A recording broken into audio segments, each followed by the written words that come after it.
இந்தியாவிற்கு சுதந்திரம் கிடைக்க பல்வேறு வடிவங்களில் போராட்டங்கள் வெடித்தன. அவற்றில் வரலாற்று திருப்புமுனையாக அமைந்தது 1942 ஆண்டின் வெள்ளையனே வெளியேறு இயக்கம். மகாத்மா காந்தியடிகளின் செய் அல்லது செத்துமடி என்ற உணர்ச்சிமிக்க முழக்கம் நாட்டின் மூலை முடுக்கெல்லாம் பரவியது. தமிழகத்தின் சிவகங்கை மாவட்டம் தேவக்கோட்டையிலும் அது எதிரொலித்தது. இந்திய போராட்ட வரலாற்றில், சுதந்திர போராட்ட வரலாற்றில் ஜாலியன் வாலாபாக் படுகொலைக்கென்று அதிக முக்கியத்துவம் உண்டு.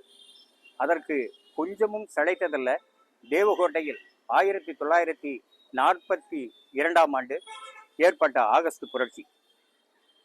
தேவகோட்டையில் சீரும் சிறுத்தை சின்ன அண்ணாமலையும் விடுதலை வீரர் DS ராமநாதனும் கைது செய்யப்பட்டார்கள் என்கிற செய்திதான் தேவகோட்டை நகர மக்களையும் சுற்றியுள்ள கிராமத்து மக்களையும் வெகுண்டொழ செய்தது. இறுதியில் என்ன நடந்தது என்றால், கோர்ட் தீ வைத்து கொளுத்தப்பட்டது.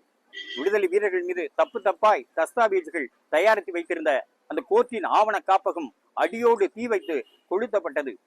இறுதியில் கொடூரமான ஆயுதங்களை வைத்திருந்தார்கள், கோர்ட்டை கொளுத்தினார்கள், பேருந்துகளுக்கு தீ வைத்து எரித்தார்கள் என்றெல்லாம் குற்றம் சுமத்தி விடுதலை வீரர்கள் 112 பேர் மீது மிகப்பெரிய கொடூர குற்றம் சுமத்தி அவர்களை சிறையில் அடைத்தது ஆங்கில ஏகாதிபத்தியம். வெள்ளையனே வெளியேறு இயக்க போராட்டத்தை தேவக்கோட்டை பகுதியில் சின்ன அண்ணாமலை உள்ளிட்ட உள்ளூர் விடுதலை போராட்ட வீரர்கள் முன்னெடுத்தனர். அவர்களை பிரிட்டிஷ் காவல்துறை கைது செய்து திருவாடானை சிறையில் அடைத்தது. கொதிப்படைந்த ஆயிரக்கணக்கான தொண்டர்களும் பொதுமக்களும் 1942 ஆகஸ்ட் 17 அன்று பாலபாரதி செல்லதுரை தலைமையில் திரண்டனர். திருவாடானை சிறையை உடைத்து தங்கள் தலைவர்களை அதிரடியாக மீட்டனர். இந்தியாவின் ஜாலியன் வாலாபாக் அப்படின்ற தென் தமிழகத்தின் ஜாலியன் வாலாபாக் அப்படின்னு சொல்லலாம். ஏன்னா அந்த வெள்ளையனே வெளியேறு இயக்கத்தில் இந்த சிவகங்கை மாவட்டம் தேவக்கோட்டையில் ஒரே நேரத்தில் 75 தியாகிகளை இந்த பிரிட்டிஷ் அரசாங்கம் சுட்டு கொண்டிருக்காங்க. அது இந்த இந்திய சுதந்திர போராட்டத்தில் இந்த தேவக்கோட்டை எவ்வளவு முக்கிய பங்கு ஆற்றிருக்கு, இந்த மக்கள் அங்க எவ்வளவு ஆர்வமா கலந்துக்கிட்டாங்க அப்படின்றத நினைவு கூறும் விதமா அந்த இறந்து போன 75 தியாகிகளுக்கும் இங்க தியாகிகள் பூங்கா அப்படின்னு அமைச்சு அங்கே ஸ்தூபி அமைச்சு அதை வருஷம் ஃபுல்லா சுதந்திர தினம், குடியரசு தினம் போன்ற நாட்கள்ல இருக்கிற இளைஞர்களும் பொதுமக்களும் அதை நினைவு கூறும் விதமா அரசியல் தலைவர்கள், அந்த தியாகிகளுடைய வாரிசுகள், பொதுமக்கள் எல்லோரும் சேர்ந்து நாங்க அந்த ஸ்தூபிக்கு மரியாதை செலுத்திட்டு இருக்கோம். சிறை மீட்புக்கு பிறகு பெருமிதத்தோடும் தேசிய உணர்வோடும் மக்கள் கூட்டம் தேவக்கோட்டையை நோக்கி பேரணியாக சென்ற மக்கள் மீது கண்மூடித்தனமாக துப்பாக்கிச்சூடு நடத்தப்பட்டது. இந்த கொடூர தாக்குதலில் சம்பவ இடத்திலேயே 75க்கும் மேற்பட்ட தியாகிகள் இன்னுயிரை துறந்தனர்.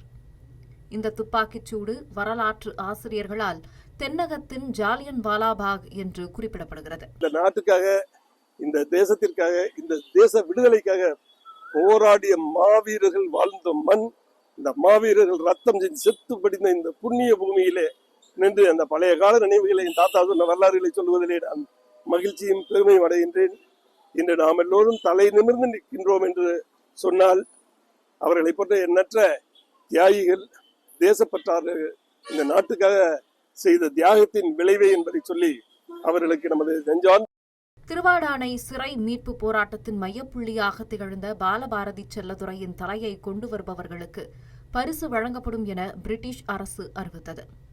அவர்களின் கைகளில் சிக்காமல் நாட்டிற்காக தலைமறைவாகி போராடினார் பாலபாரதி செல்லதுரை. இந்தியாவிலேயே ஜாலியன் வாலாபாக்கை விட மிகவும் பயங்கரமாக நடந்த இடம் என்றால் தேவக்கோட்டை நகரின் மையப்பகுதியாக இருக்கும் தியாகிகள் பூங்காதான். அதனுடைய நினைவாக 47ஆம் ஆண்டு சுதந்திரத்தன்று தேவக்கோட்டையில் அந்த தியாகிகளை நினைவுபடுத்தும் வகையில் நினைவு ஸ்தூபி அமைக்கப்பட்டது. அன்று முதல் இது தியாகிகள் பூங்காவாகவும் இந்த பகுதி அப்பாவி ஊர்கள் பழிவாங்கிய சாலை தியாகிகள் சாலை என்று அழைக்கப்படுகிறது.